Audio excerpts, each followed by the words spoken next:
Hi, welcome to Garden City Church KL Online. We hope this message equips you and gives you encouragement to live out your faith boldly and practically. If you want to learn more about our church, visit our website at www.gardencitykl.com or click the link in the description below.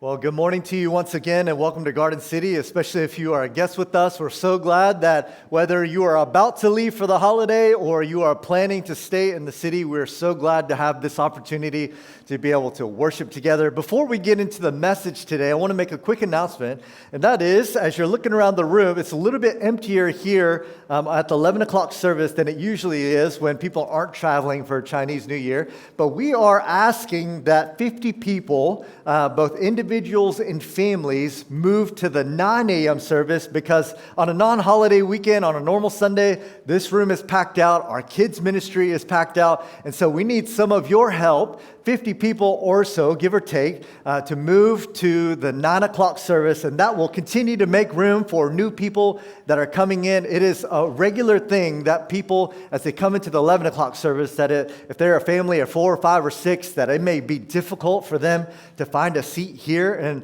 we just want to communicate to them that we have space for you. We will make space for you. And so if you're willing, I know there are some of you that absolutely just cannot, you're not able to for different reasons, attend the 9. But if you're able to, and it's just a thing of comfort or convenience to come to 11, but you have the ability to come to the 9, we want you to prayerfully consider to make that move. Our friends at the 9 o'clock service, we gave them a challenge to see how many of you they can recruit to the 9 o'clock service. And so be expecting some WhatsApp messages as the weeks continue. But again, we are so glad that you're here. If you're a guest with us, we are in the middle of a series that we are calling Multiply. And it's a series that my ascending church did years ago, but it's adapted for us at Garden City here today. And we're asking the question of ourselves, of our church, why has God blessed us? Why has God blessed this church, and what does He intend for us to do with that blessing?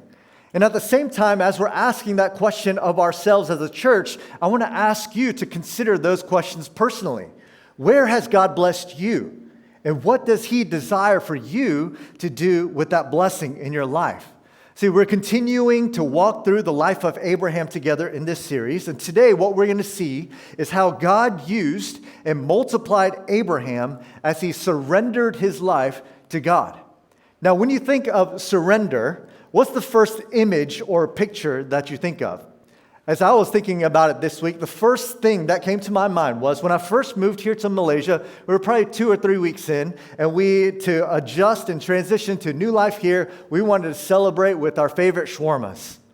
And so we were eating shawarmas, we were having a great time, and the amazing thing was after everyone had had their fill, we had a large chicken shawarma left over. And I was like, the Lord provides. I'm going to take that, and I'm going to enjoy that tomorrow for lunch. And so our dining table is right next to the kitchen. I was gone for maybe 7 seconds to go into the kitchen to grab a piece of a container to put that chicken shawarma in. And as I turned around and looked at the dining table, my dog named Rosie, who is the size of a small horse, he's like 35 kg, had gotten on the table and had the whole chicken shawarma hanging out of her mouth. And I was so angry. I said, Rosie, drop it right now. And she looked at me and she said, this is worth it. And she threw her head back and she swallowed the whole shawarma without even enjoying it. Just gulped it down. And so I got so mad at her, I took my house slipper off and I was chasing her around the house, spanking her, and all the kids, for whatever reason, they were all cheering for Rosie. They're like, run, Rosie, good, run away from Dad. The dog is jumping over the couches. I'm jumping over the couches, chasing this dog for eating my shawarma. And finally, I'd gotten it to a place where I trapped it in a corner. And finally, the dog was tired of running. She laid on her back with her paws on the ground in the position of total surrender. That's what came to my mind when I thought of surrender. For many of you, that's how you think of surrender. Like even when it comes to God, that it's something that you are forced into. It's not something that you would choose to do, but after you've tried to run away, After you tried different things to not do what God is wanting you to do, you're finally forced into submission and to surrender. But the type of surrender that we see here in Genesis chapter 22 that we're going to get to in a moment is not that kind of surrender. The surrender that we are going to look at is one that has a posture of humility. It's one that is joyful and willing to lay down and surrender to God. A surrender that says to God, my life is yours, and I want you to do with it as you please, as a response to God's love and what he's done for us in his son Jesus. You see, Abraham, up until this point in Genesis chapter 22, has gone through a series of tests. In many of those tests, he has failed miserably. So Abraham trusts God enough to believe that, okay, God has given me these incredible promises. I believe that they're going to come true, but Abraham tries to attain these promises through his own efforts and through his own works, which never works out. And what these tests really show about Abraham is what was inside of his heart. Does he really believe God? Does he really trust that God will do all the things that he has promised? Because here's what happens. In Genesis 12, God calls out to Abraham and makes him incredible promises that he is going to make Abraham prosper. He is going to be blessed. He is going to be a great nation. And then guess what happens? For a long time, absolutely nothing happens. God doesn't immediately fulfill those promises to Abraham. In fact, he takes Abraham to the promised land where it's going to be given to his offspring one day. And God says, Abraham, look at that land. Look how amazing it is. But I'm not taking you there right now. Continue journeying along. One day, your offspring will have it. God promises to give Abraham a family line, that he will give him a son, but he has to wait decades for that promise to be fulfilled. Now, why would God do that? Why would God make these incredible promises and make Abraham wait? It's because God wasn't just trying to take Abraham somewhere. God was trying to make Abraham into someone. And what God is doing in you, in your life, and who he is making you into is just as important as what he is going to do through you or where he is taking you. And that's what this series, Multiply, is all about. It's not only about God multiplying our church and our ministry for our city and for the world. It is definitely about that, but it is also God multiplying our faith and surrender in us, in our hearts. So this week, Abraham, what we're going to see is that he is going to face the ultimate test yet. So Genesis chapter 22, if you have your Bibles, I want to encourage you to turn there now. If you don't, that's okay. We'll put it on the screen behind me as well. By this time, Abraham has already had his son Isaac. And Isaac's name means son of laughter. Because Abraham and Sarah, when God gave them this incredible promise, because they were old, they laughed at God because they disbelieved. They doubted that God was able to fulfill this promise. And then when Isaac was born, they laughed again with joy and laughter because God had fulfilled this incredible promise. And if you think about it, it was kind of funny. Abraham and Sarah having a baby when they're 100 years old, way beyond the years of childbearing. And so for the first several years of Isaac's life, for the first couple of years, their entire family would have been in diapers all together. That is pretty funny. Genesis chapter 2, starting in verse 1. After these things, God tested Abraham and said to him, Abraham. And he said, here I am. Now you can already tell when God is calling out to Abraham that something's coming. And if you are Abraham, you might be tempted to feel like, God, what do you want now? Haven't I already given up enough for you to follow you? It seems like every time God calls out to Abraham, Abraham has to give up something good, something that is comfortable. But as we've seen before, God is probably also going to make an incredible promise. And so Abraham is going to have to, in faith, take a hold and grab of it. Don't you feel that way about God sometimes? Like, God, why do you keep bothering me? Why can't you just leave me alone? Why do you keep calling me to do all of these things and give up all of these things for you? I've already given up so much already. I feel like I should get a pass for a while. I should be good for a little bit. Go and ask someone else because it doesn't seem like there's much going on in their life. But Abraham's statement, when he responds to God, he says, "Here I am." It's a statement of surrender. I'm ready to do whatever you ask because he trusts God. He's seen God's faithfulness in his life. And that is the key difference between a life of compulsion and dread when following God and a life of joy. And that key difference is, do you trust God? You see, the most miserable Christians are the ones who trust Jesus for their salvation, but for nothing else. But the ones who really enjoy and love following Jesus are the ones who trust him with everything, because they know how loving and good and how committed Jesus is to them. And so there's a level of excitement when Jesus calls them to go somewhere or to do something.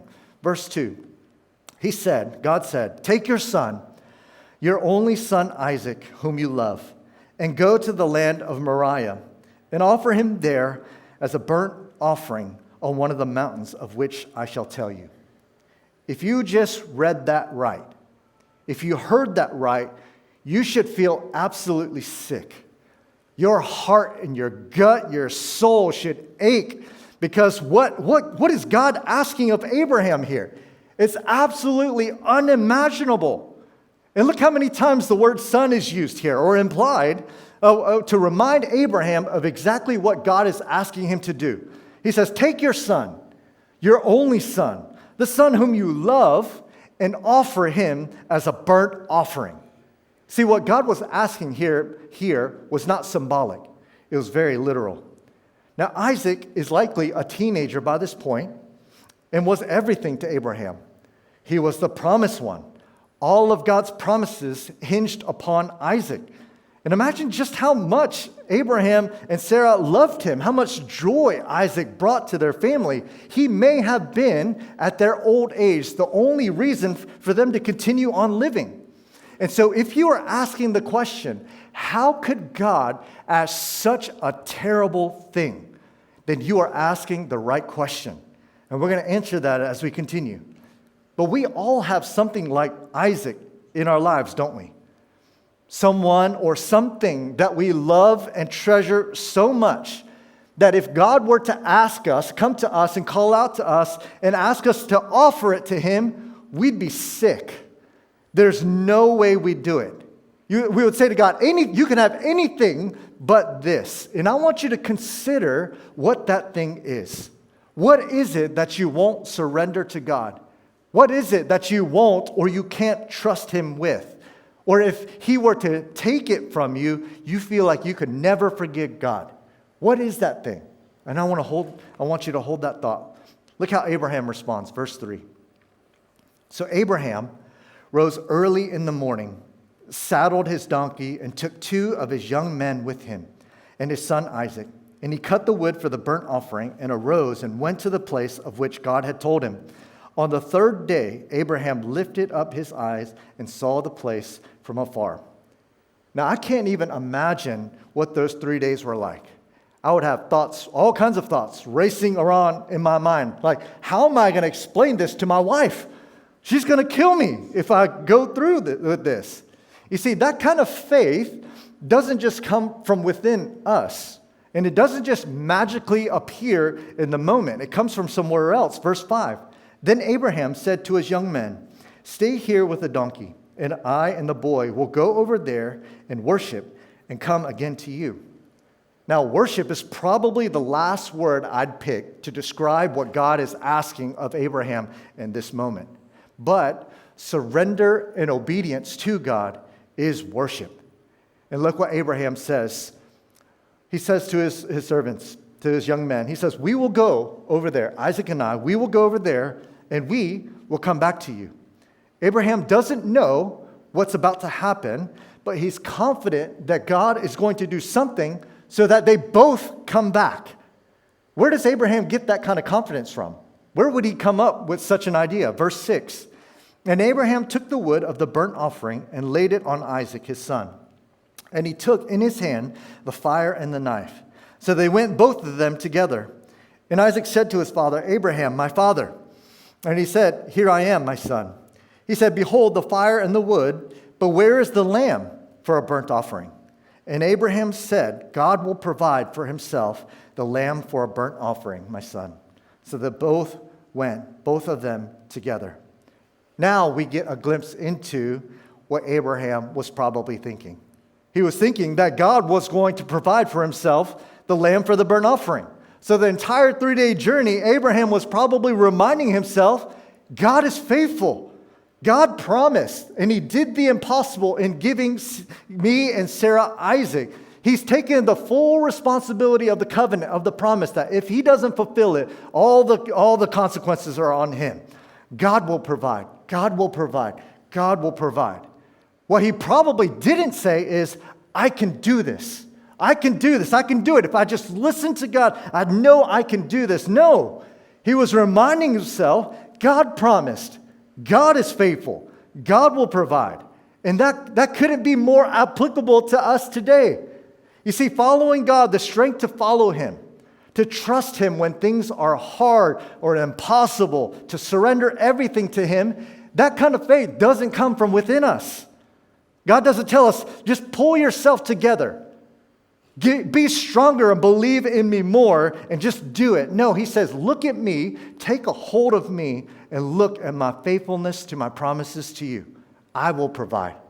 God will provide for us. Verse 9.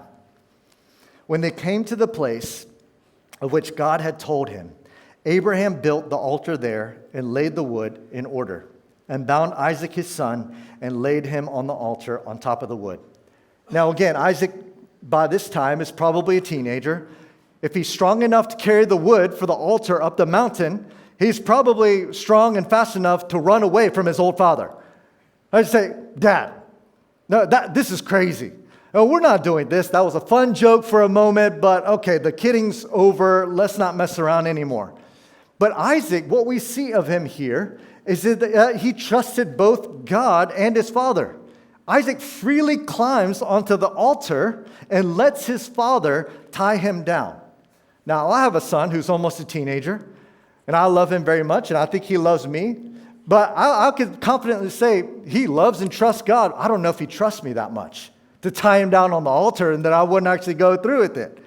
And so let me ask you, where does Isaac get this kind of faith as a teenager? Well, most likely he got it from his parents. He probably heard from Abraham and Sarah over and over 1,000,000 times. He went and said, Mom and Dad, tell me the story again about how you are way too old. And I see you right now. You're way too old to have kids and to have had me. Tell me again about how God made this incredible promise. And he did the impossible. And because he did that, I'm here today. See, parents, this series, if you learn to live out your faith, could be life-changing, not just for you, but for your children as well. You see, what is happening here, and God, and the ask that he is making of Abraham, is not just about killing Isaac. That's not really what this story is about, because that could have happened anywhere, at any time. They didn't have to go up this mountain and make this whole ordeal out of it. Something much deeper, more important is happening. Verse 10, Then Abraham reached out his hand and took the knife to slaughter his son. But the angel of the Lord called to him from heaven and said, Abraham, Abraham. And he said, Here I am. He said, Do not lay your hand on the boy or do anything to him.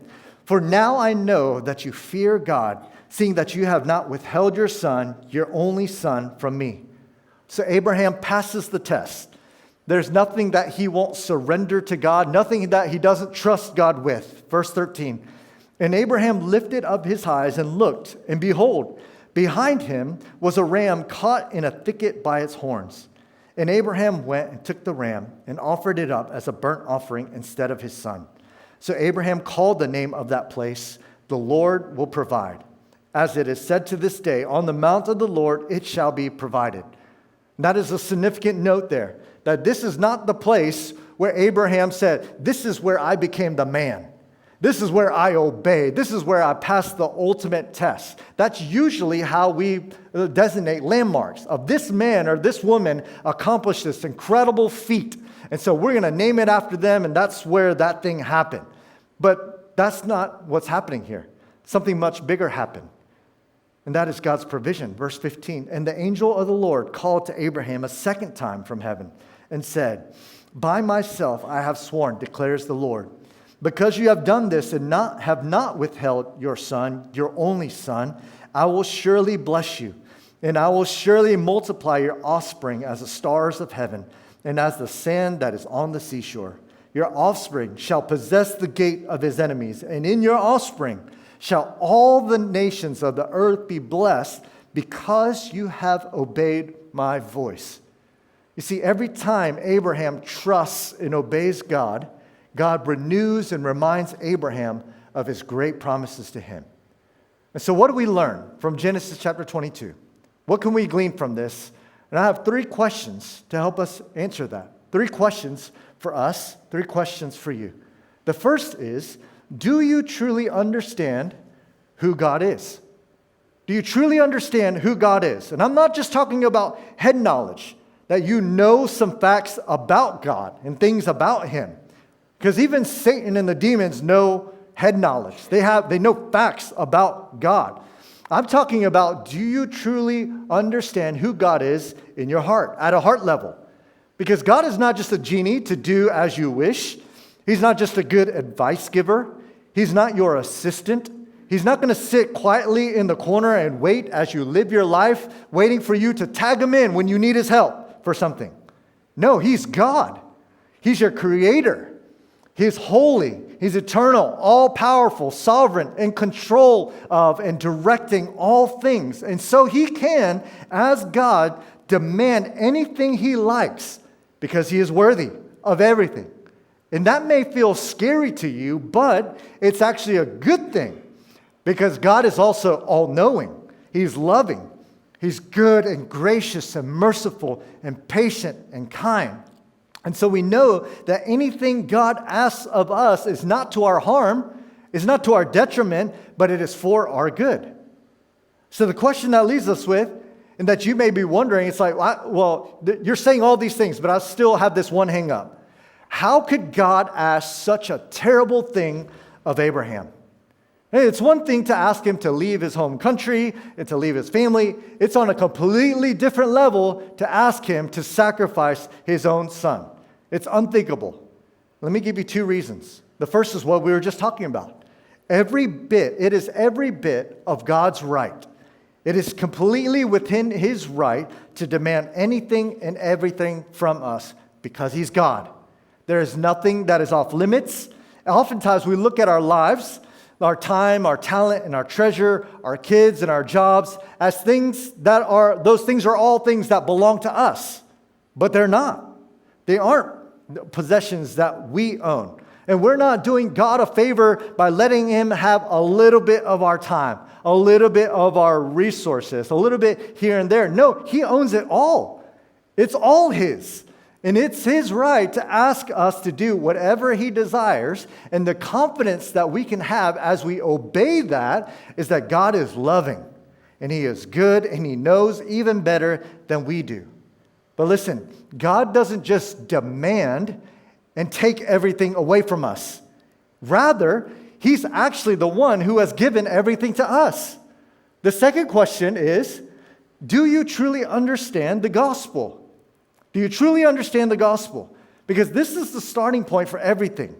Because you'll never surrender your life to God if you don't understand this. Because in the gospel, who God is, who he truly is, his love and his character are put on full display for us. You see, Genesis chapter 22 is not primarily about Abraham and Isaac. It's not about Abraham's commitment and surrender to God, about how awesome Abraham is. Rather, it's about God's commitment to Abraham. It's about God's commitment to us. It's why that place is called the Lord will provide. On the mount of the Lord, it shall be provided. So do you understand the gospel? Do you truly understand it, that you were dead in your sins, dead, without hope, destined for eternity of suffering apart from God, and no good works, no matter how hard you try or how good of a person you think you are or better than others you might think. Okay, none of those things are going to save you. You are dead in your sins. And so God, out of his love for us, he didn't owe us. We didn't deserve it. Out of his love for us, God sent his son Jesus to die the death we deserve for our sin in our place. Jesus traded places with us. He became sin and died on the cross so that we could become perfect and righteous sons and daughters, because Jesus' record, his perfect righteousness, was given to us. That is the gospel, that Jesus died in my place and I got to go free in his. Do you truly understand this? Do you believe it? You see, when we look back on our life, and many years from now, or when we look back on this church, we're not going to remember and celebrate how much we sacrificed for God.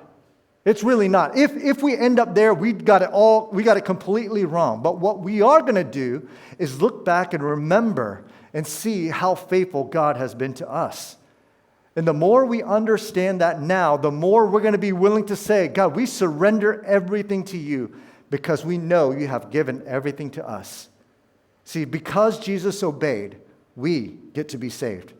And that is the work that God desires to do through us today. He wants to take our faith and our obedience and our surrender to bring more people to himself through us, so that his name and his glory multiplies on the earth, just as he did through Abraham. You see, Christianity is not primarily about you having to obey God. It is first and foremost about what God has done for you. It's about receiving that free gift and believing it. And then the rest of our lives is simply just a response to what God has done for us in his son Jesus. Which leads me to the last question, number 3. Are you fully surrendered to him in all things? Are you fully surrendered to him in all things? Because he deserves it. We've talked about that. And again, it's not because God needs anything from you or from me. And it's not that God simply just demands random things. What he asks from us is because it's loving and it is good. And so the question is, have you surrendered everything over to him? Like a blank check that we talked about a couple of weeks ago, where you take your life and say, God, I will do whatever you ask me to do. I will go wherever you send me. I will give whatever you ask and leverage all that I have for you. Again, I want to come back to the question, what is it in your life that is your Isaac, that you absolutely cherish and love, that if God were to ask you to surrender it over to him, it'd be hard. For some of you, that's your children. Others, it's your career, your hobby, your possessions, or some other thing. Well, all of those things should be offered back up to God and telling him it's all yours. And I want you to use them as you please. For me, many years ago, it would have been money. I remember when I was 25, I was young and stupid, but I thought I knew everything. I was very confident in myself. And during that time, money was my security. I thought if I had enough money saved up in my bank account, nothing could touch me. If I wanted something or if I needed something, I could buy it. If there was a problem, the money would go to fix it. And so all I needed was this money. It was my security until life happened. And over a series of events, all this money and wealth that I thought I had accumulated went down to zero.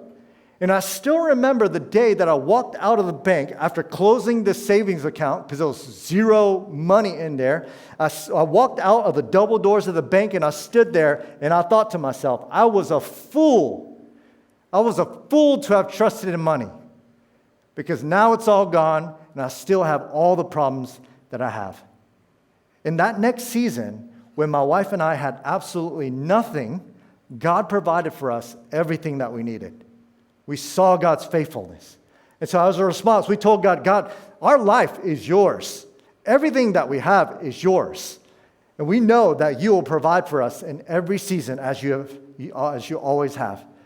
You see, the tighter you hold on to whatever it is that you love and you cherish and you won't surrender to God, the tighter you hold on to those things, the more sorrowful and disappointed you will be when you lose it or when it fails you. And it always will. So whatever it is that you're grasping onto and you won't let go of, it is safer and it is better in God's hands than it is in yours. And so you can open up your hands and surrender it freely to him. That's what Abraham did. He was willing to sacrifice his own son. Why? Because he believed God that he would provide or even raise Isaac from the dead. He was confident in God's faithfulness and in God's promises. Are you? Are you? You see, when we offer our lives and everything back to God, He takes it and He multiplies it back to us. That's what we see with Abraham. How much more can we, knowing what Jesus has done for us, be willing to surrender every part of our lives to Him? Because He's already given everything to us. Parents, I want to talk to you for just a moment. God may not ask you, my guess is that He probably won't literally ask you to offer up your children as a sacrifice. He's probably not going to do that. But what He is asking us to do as parents is to offer up our children for His purposes. Because we are stewards of our children for God. We temporarily stand in the place of God, representing His authority and His love and care for our children, and we're supposed to raise them and disciple them to surrender their lives to God. But that's not something that you're going to be able to do if you yourself are not surrendered to Him. How in the world are you going to teach your children and tell them to surrender and follow God if you don't see it modeled in your own life? See, our children, they don't belong to us. They are not our possessions to serve us in our purposes. And so let me ask you the question this way. If God were to call your children to serve somewhere in the remotest parts of the world, in the ends of the earth, to reach lost people, and so your kids' families and your grandchildren are going to move over there, and you're rarely going to see them. They're not going to make it home for Chinese New Year. They're not going to be at Christmas or your family gatherings. Would you be against that? Would you stop them from going on mission? Do you think you know better than God? That you love your children more than God does? That they should listen to you as parents more than they should listen to God? Because I have seen the verse, honor your father and mother, used as a weapon to control and hold children hostage to the parents' own desires and plans, instead of how it was intended as a tool to disciple our children to follow Jesus. See, we are not dictators over our children. We are supposed to serve as guides to teach our children to surrender their lives to God. Now, you might be thinking, well, God would definitely, He would never ask such a thing of my children. And I want to ask you, are you sure? Because it seems like that is exactly what He does in Abraham's life. To make God great, to leave behind his family and his country for God's name's sake. You see, surrender, when we surrender our lives, our time, our talent, our treasure, our children, when we surrender those things to Him, it unlocks and gives us access to the fulfillment of all of God's promises. It's not that we say to God, God, I'm going to give you this, and in return, you're going to give me that. No, it's not about selfish personal gain, but it's about multiplication for Jesus' glory. And so if you came to our service and when we first started this series, we gave you one of these multiply commitment cards. And if you've joined us since then, we have some of these in the back. There's a multiply commitment card and a connect card. And I asked you that I told you that this is just a tool for you to sit with God and to engage with Him and to ask, God, what do you desire from me? How do you desire for me to surrender my time and my talent and my treasure to you? This is not something, there's some fill in the blanks here, and I know a lot of you are type A and you're like, Pastor, just tell me the answer and I'll fill it in. No, this is something that you need to talk with God and pray and spend time over, because I can't tell you what the answer is. And we're not asking you to write your name and to turn this in. This is just a tool for you to engage with God. But I would commend to you, and I would recommend to you to take this commitment card and to talk about it in your community groups. Talk about and share how God is challenging you, what He's calling you to surrender over to Him, and invite other people into that process. In addition to this, I want to ask you, if you were to make a list of 5 things that you treasure the most in your life, again, what are the Isaacs in your life? What would they be? And would you be willing to surrender those things to God if He asked you to do so? I'm not saying that you make the list and He is asking you for those things, but I think we should always be holding everything up to God and say, God, what do you desire for me to do with these things? This card should represent a couple of things. It's not just numbers and fill in the blanks, but it should represent three things for us as we fill this in. The first is that it should represent faith. It should represent that, God, we are giving you our first and our best. Before we give to anything else, you get the first and the best because I trust that you'll provide for me. It should represent faith at some level of risk where it shouldn't feel comfortable or safe, where you ask yourself, I don't know, can I afford to do this? You should feel stretched in this process. Number two, it should represent sacrifice. It should make a statement. It should cost you something, your time, your talent, as you're serving, your resources, as you're giving them. One of my favorite stories about in the life of David is at the end of his life, he wants to make an offering to God. And as he's looking for the best things to offer God, he finds something that he wants, and the people are like, oh, just take it.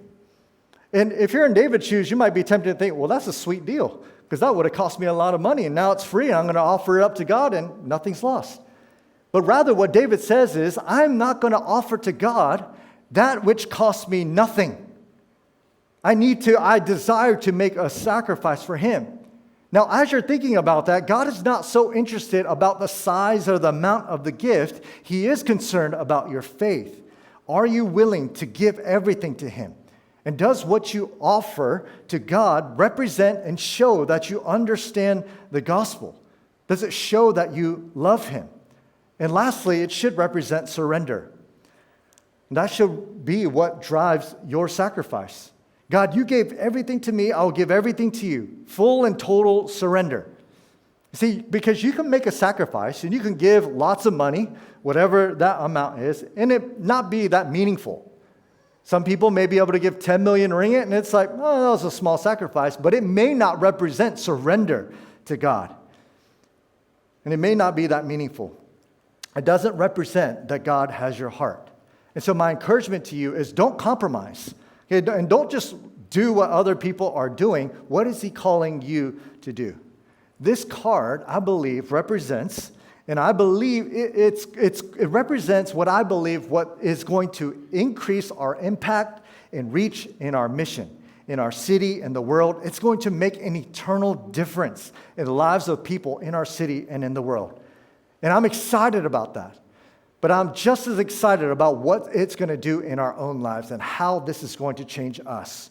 And so I want to invite every single person here to join us on this journey. See, to see God move in our lives and in this church, we're going to have to loosen our grips on our own lives and surrender fully to him. Again, we don't give because God needs it. We don't give to earn God's favor or his love or his blessing. It's not a transaction like that. The gospel is clear.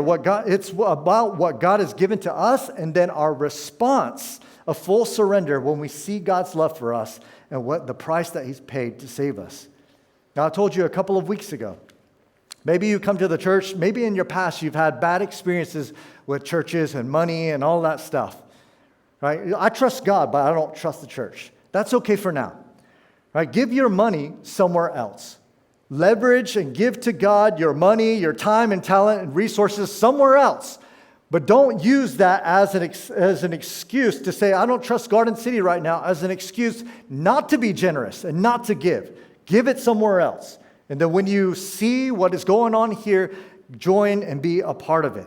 See, we are not after your money. I'm not after your money. God is not after your money.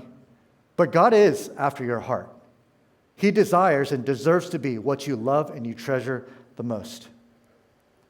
See, if you were paying close attention, you probably notice, and you're probably still wrestling with the question, how could God ask such a terrible thing of Abraham?